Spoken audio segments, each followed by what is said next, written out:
Salam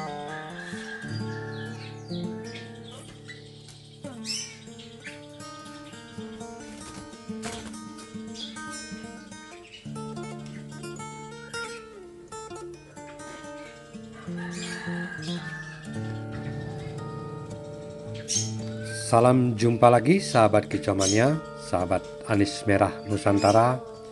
Salam jumpa di channel saya tentang perawatan anis merah dan penangkaran murai batu seri F. Nah, menindaklanjuti dari beberapa pertanyaan dari teman-teman yang sempat tulis dalam kolom komentar. Di sini saya melanjutkan dari beberapa permintaan untuk perawatan burung anis merah lebih dari 2 ekor. Karena sering saya memberikan masukan untuk teman-teman yang memelihara ataupun merawat anis merah, usahakan tidak lebih dari 2 ekor. Karena tentu saja bisa menyebab salah satu macet ataupun ada yang over emosi, kekencengan, bahkan bisa over birahi. Nah, itulah kendala dalam merawat anis merah lebih dari 2 ekor. Nah, kini saya akan memberi sedikit masukan dalam perawatan anis merah lebih dari 2 ekor. Tentu saja pengkondisian dalam keseharian di sini saya menempatkan burung di beda-beda ruangan. Adapun kalau dalam satu ruangan, di sini saya mengkerodong untuk kesehariannya. Nah, untuk ingin mendengarkan suara dari keempat anis merah yang kita rawat, di sini saya mempertemukan dengan cara seperti yang di video ini. Tanpa saling lihat, kita tutup dengan kerodong di sebelah kiri, kemudian lanjut dari yang sebelahnya, kita usahakan tidak saling lihat. Kemudian hanya terdengar suara ngecit dari anis merah yang sudah gacor untuk memancing birahi yang di sebelahnya. Nah, ketika salah satu sudah mulai gacor ataupun berbunyi, dan yang sebelahnya ada yang loncat-loncat, ada yang kenceng, kita bisa mengkondisikan ataupun menggantung di dalam satu tempat atau satu halaman. Tetap usahakan di sini kita tidak memperlihatkan burung.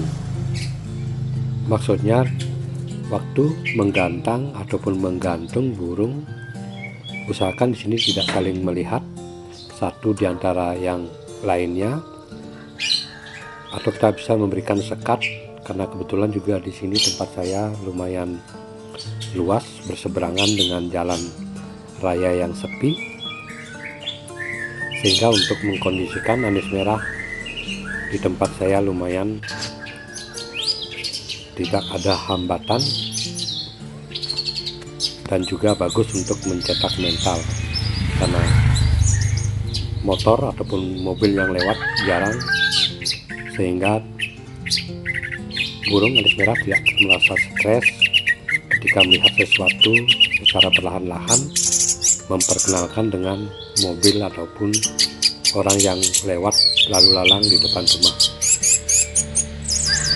Nah, kita bisa lihat di sini yang satunya yang tadi sebagai pembuka ngeplong ataupun sudah mulai berkicau, bahkan teler,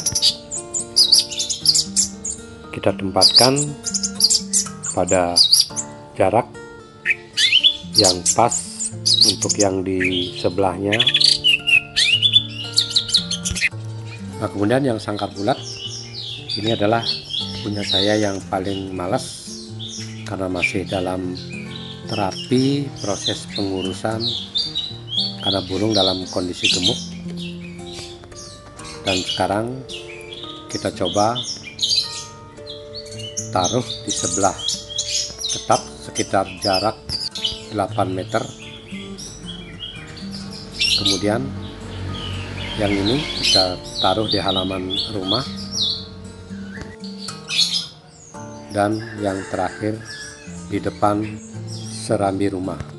Nah, tetap di sini kita ada sekat karena saya kebetulan jaraknya tidak bisa saling lihat juga. Ada pembatas, satu yang di depan serambi rumah dan yang di teras depan, serta di seberang jalan 2 ekor.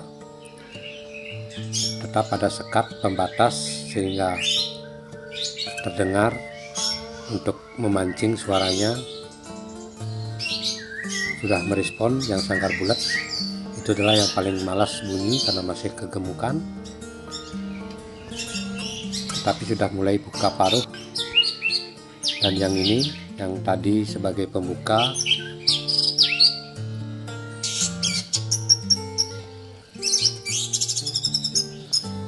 tetap gacor,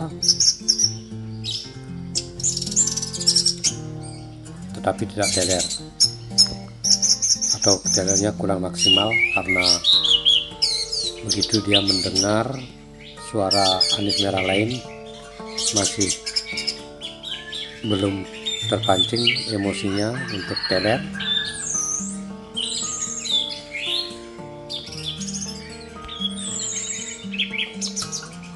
Nah, kita bisa lihat di sini jarak pembatas, ada pintu.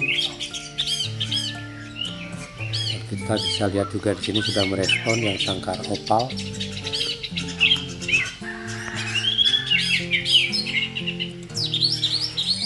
Nah, ini jarak yang saya sering gunakan dalam mengecas anis merah di rumah. Tapi kalau saya melakukan agak jarang, mungkin seminggu ataupun 2 minggu sekali. Dan dalam keseharian di sini saya menjemur tidak bersamaan, semuanya berbeda waktu.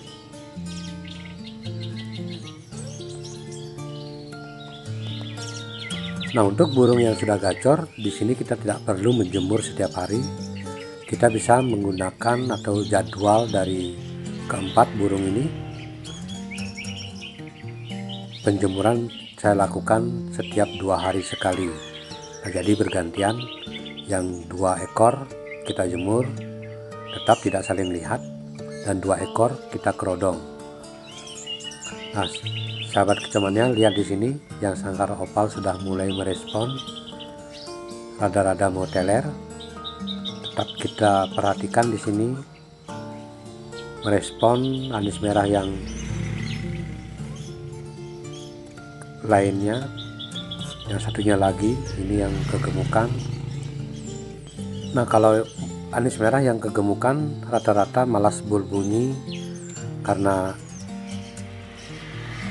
kita kategorikan anis merah tersebut masih belum fit. Jadi untuk anis merah yang mengalami kegemukan kita tetap rawat dengan proses embun pagi serta melakukan penjemuran yang lebih panjang ataupun durasinya lebih dari biasanya. Kalau anis merah yang sudah gacor, kita hanya menjemur sekitar 10 ataupun 15 menit. Kemudian untuk yang kegemukan kita bisa melakukan 30 menit.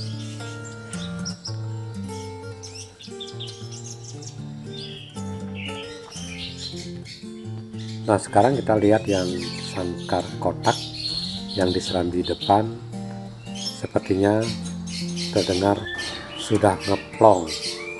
Nah, jadi kita bisa lihat di sini juga untuk yang sangkar kotak sudah mulai teler.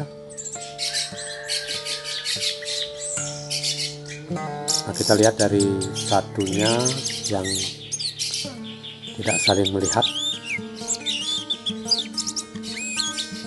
agak jauh jaraknya dengan yang di luar seberang jalan.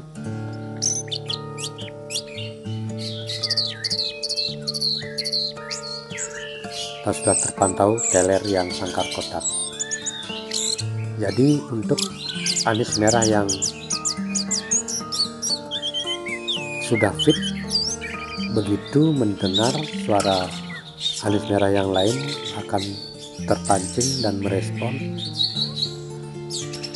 Sedangkan yang sangkar bulat kita tunggu sampai sebatas mana respon dari anis merah yang mengalami kegemukan ketika mendengarkan semua dari rawatan saya teler.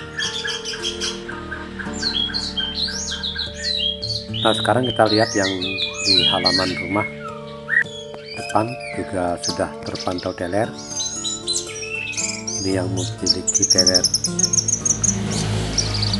lumayan ekstrim, kategori anis merah langka dibandingkan dengan yang sangkar kotak. Ini biasanya buka ekor karena mungkin belum maksimal, karena saya mengecasnya tidak saling melihat.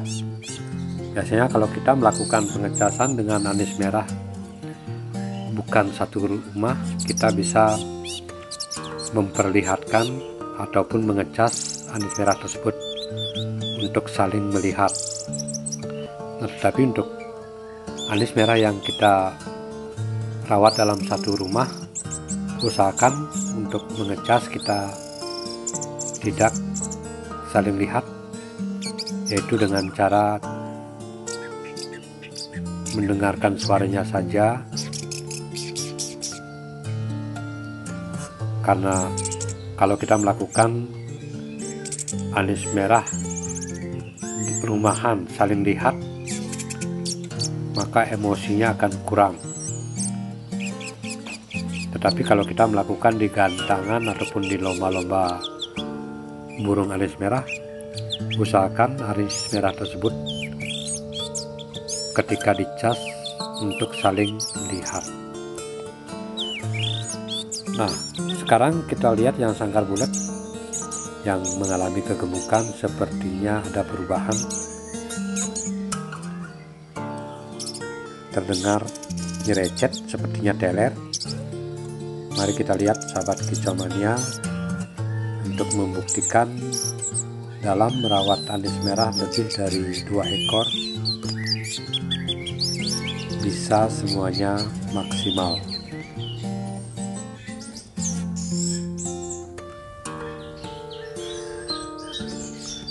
Ternyata anis merah yang kegemukan juga terpantau teler, karena saya melambaikan tangan ketika suaranya sudah nyerecet.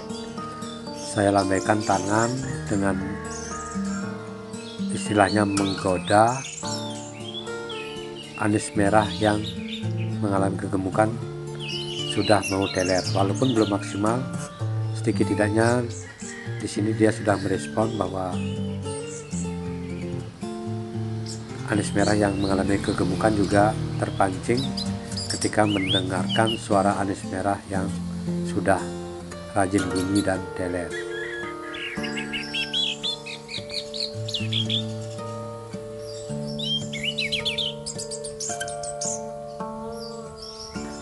Demikian sahabat kicau mania, di sini saya hanya berbagi pengalaman, jadi tidak bisa dijadikan patokan, karena tentu dalam merawat anis merah di sini sudah sering saya sampaikan adalah membutuhkan tingkat kesabaran yang cukup tinggi, karena si burung misteri ini kadang-kadang memiliki karakter yang berbeda-beda.